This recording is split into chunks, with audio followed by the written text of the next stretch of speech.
So this is just my introduction slide, so I'm sort of waiting for it to start here. I don't know if Jillian has to click it again. I think she does. She said she did.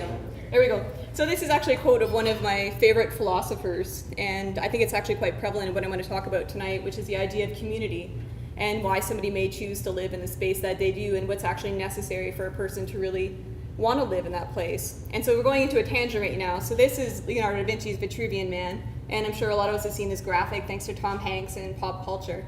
But to Leonardo da Vinci, this was actually about personal scale and scales and measurements within the body and how they relate to each other proportionately. For example, the distance from your chin to your head should actually equal 1/8 of your body. And in the same way, the distance, if your arms were spread wide, it should be the same as your height. And now the interesting thing, if we think about measurements in ancient times, is that the imperial system was actually based on the rulers. So the rulers were actually the rulers. It was the kings, and it was their feet. It was their cubits, which is their elbow to their finger, and that's what everything is based on. So if you were Peter the Great in Russia, he was really tall, so you'd have these huge feet compared to somebody else, maybe in Italy. But so then we're skipping forward to nowadays, and nowadays everything is so standardized. I mean, your toilet seats are standard size, your railings are standard as well. So really there isn't that personal connection anymore. And so this is an art project that I'm going to talk about. Lots of people have seen this on social media, but I think it's prevalent in terms of the idea of personal scale. So this woman had given thousands of stickers to kids after painting a room completely white. And I'm sure we can imagine what happened with that. It's complete annihilation. So the interesting thing to me is if you look at the density of the stickers, a lot of them are at arm level or eye level or the distance that they could reach. And I think it says a lot. It has that personal touch that I think a lot of us are missing. And so for sure, I'm not saying that standardization is a bad thing, but I think if we were to stop for a moment and slow down and actually zoom in and think about what we were doing, we would actually gain a lot from that. So another interesting thing that happened on the campus of Harvard was before anybody had paved any pathways, they waited to see where people were going to walk and where they should actually do that. And so environmentally, I'm not saying it's a great thing to pave everything, but in context of design process, it's neat to see what people would do first and then react to it. So now if we're looking at it as a map, you can see all the interesting diagonals and the shortcuts that people have between buildings. This building here actually was designed such that the path would appear that it's going through it, and the architect was Le Corbusier.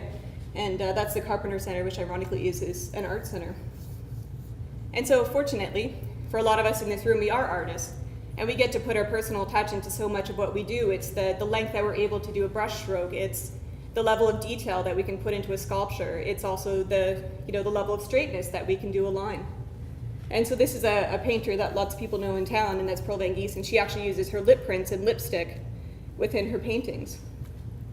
And I think that's a lot of what an artist does, is they see a standard and they decide to go around it, and they turn it inside out and upside down and try to create something really interesting and innovative. And they sort of do that all intuitively by adding that personal scale. And that's sort of what I do as a commercial illustrator.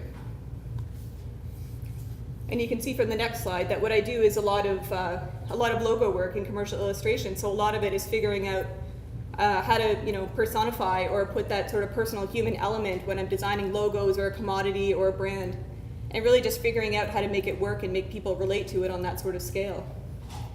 So I think a lot of times that artists within the community they're often overlooked. And it's interesting that a lot of times that artists, they live or they have studios and spaces that are run down that people don't normally want, and then cultural meccas become created once they start grouping together. And I think that that's an irony of gentrification, which is this, that nobody really wanted these spaces, and once they become hip and funky, that's when the developers come in. And I think that maybe they're missing the point that there could be some sort of intentional arrangement there. An interesting thing is happening in Waterloo, where RIM actually employs so many different people, but nobody actually wants to live there. And there was an article in Business Week just recently, and somebody was quoted saying, well, there's nothing fun to do in Waterloo, so why would they want to live there? And I think it's a bit of a cart before the horse situation, where a community wasn't initially established first. And if you think of something like the Hillside Festival, that has such a strong community of passionate people who come from all around to work and create this really organic, long-living festival, and I think that it's a really incredible and fantastic thing. And so going back to my initial idea of what makes a community, and I think a lot of people, they need to respect and understand the integral role that everybody plays to the whole in creating that sort of harmony within the community. And sort of in the end, it turns out it's not where, but who you're with that really matters. Thank you.